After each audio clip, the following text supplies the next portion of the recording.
You are listening to Package Your Genius, a conversation designed to give you clarity on your calling and serve as a catalyst for your career. I'm your host, Amanda Miller Littlejohn.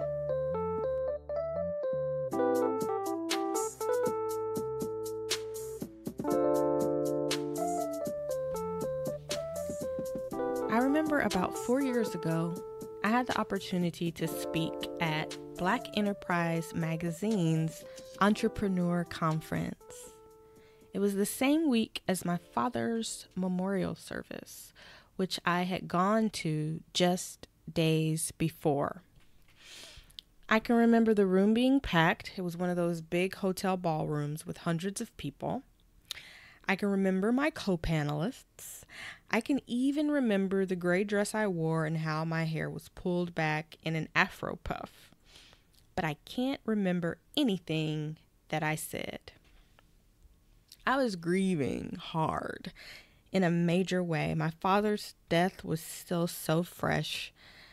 I'd made a commitment to speak on this panel, and it was a great visibility opportunity at a national event. So I was grateful to be there, but honestly, I was barely there. I was barely sitting up there on that stage. And yet I was speaking apparently very eloquently and sharing gems because the people in attendance loved my remarks and everything I said. I even landed a few new clients that day and greatly impressed the corporate sponsors of that particular event. But how? How did I, in the midst of my grief, perform as if I were focused and rested and sane? I believe it was muscle memory. I have it around certain things, and I honestly believe that you have it too. And in terms of a definition, I just want to share this from Wikipedia.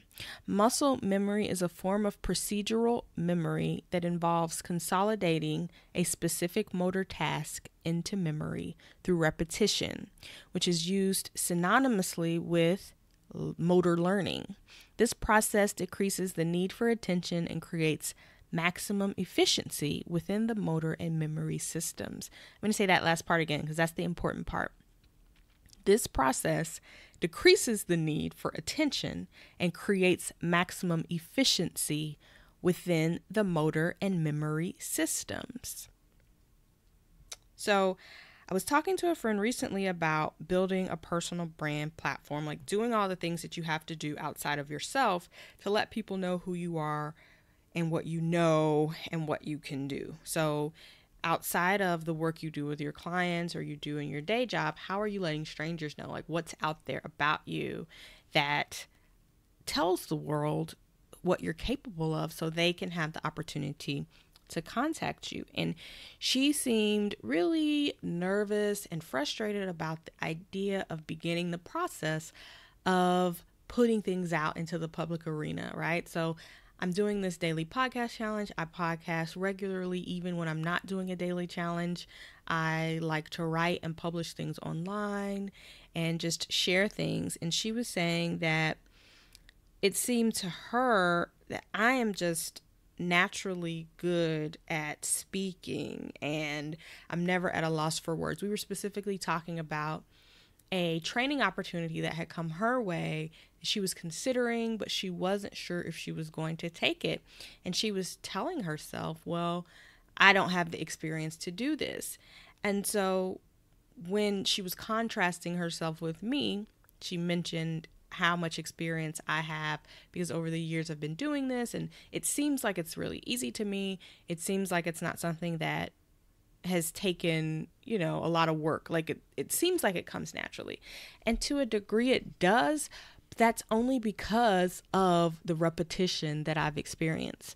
I truly believe that day on the stage in the wake of my father's death, experience got me through that talk. And I've had times where I've trained or I've spoken and maybe I was tired or I wasn't completely there, but the words still came out of my mouth and the insights and aha moments and examples came out because either I had shared them before, because I talk about the same thing, Or I'm just so close to the work and I'm so engrossed in it and do this every day that it's easy for me to access the information when I need to without a ton of attention and a ton of effort. And so I was trying to get her to see that in her day-to-day work, she is essentially gaining muscle memory by doing the work, right? Like, she may not be publicly performing on a stage or sharing on a podcast, but in her interactions with her clients, she's developing a type of muscle memory that she can use when she does hit a stage or decide to record a podcast. And I wanted to share that with you guys today because I see a lot of people who have worked a long time in their specific field and they have built up this body of knowledge and insight that could really be transformative for other people. So people out there in the world who may not get the opportunity to work with you directly. But there's a block between doing this in private or helping people one-on-one or sharing your knowledge in a conversation with a friend. There's a block between doing that and sharing it more publicly on a platform like a podcast or on a stage.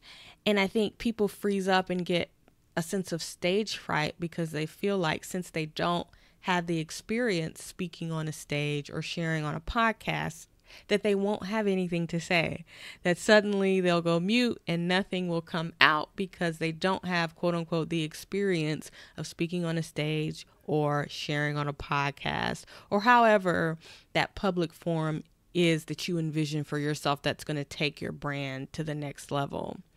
So I want you to know that you likely already have some degree of muscle memory developed if you've been doing what you do for a long time.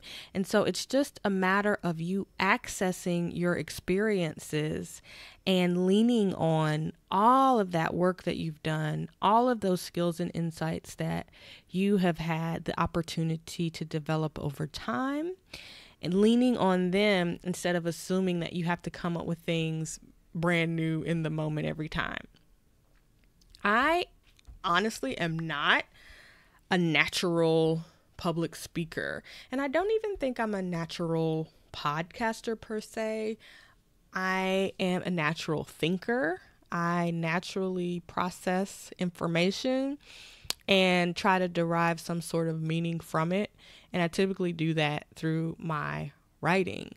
But the reason why I am able to get on a stage, deliver a talk, give a training in front of a large group of people without being nervous or not, without feeling any sense of that I don't know what I'm talking about or I'm not going to be able to deliver. Number one, I'm typically prepared and I have a deck or some sort of presentation that I'm speaking from. But it's more than that. It's largely just that muscle memory of having nailed down a set of points that I feel very strongly in and I believe in, and I share regularly with people in my life and in my business and in my work, and just leaning on that kind of body of knowledge that I've accumulated or I've decided that this is what people need to know and repeating it. I used to be nervous when I first started speaking, and I think people think that if you're nervous at the outset of doing something like podcasting or speaking or writing, that you'll always be that way, as if there are nervous people and there are people who are confident and ready to go. And I'm here to tell you that I started out as a nervous person and developed that confidence and being ready to go simply through experience, simply through repetition, simply through showing up. You show up one time and you're nervous and you get through it and you did it. So you know you can do it. So you do it again and it's a little less crazy. You do that 10, 12 times and those nerves go away because you know what to expect. It's literally the antidote to anxiety is just having a plan and having that experience, having been here before, having done it before.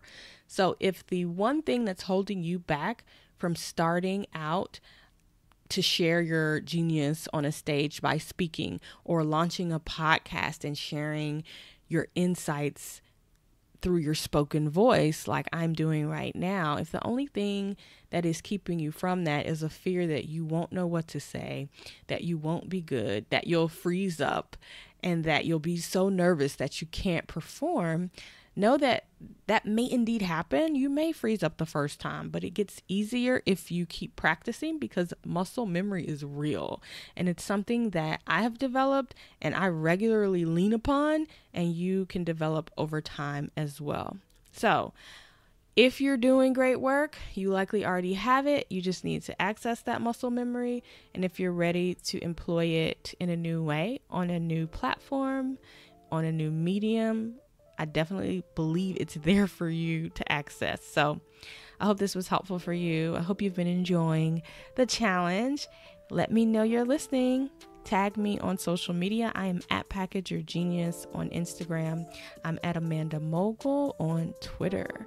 So you can find me there. And last but not least, if you want to join us for maximum exposure, where you can land media exposure for your personal brand, check out our application on packageyourgeniusacademy.com/exposure to learn more about our program and apply.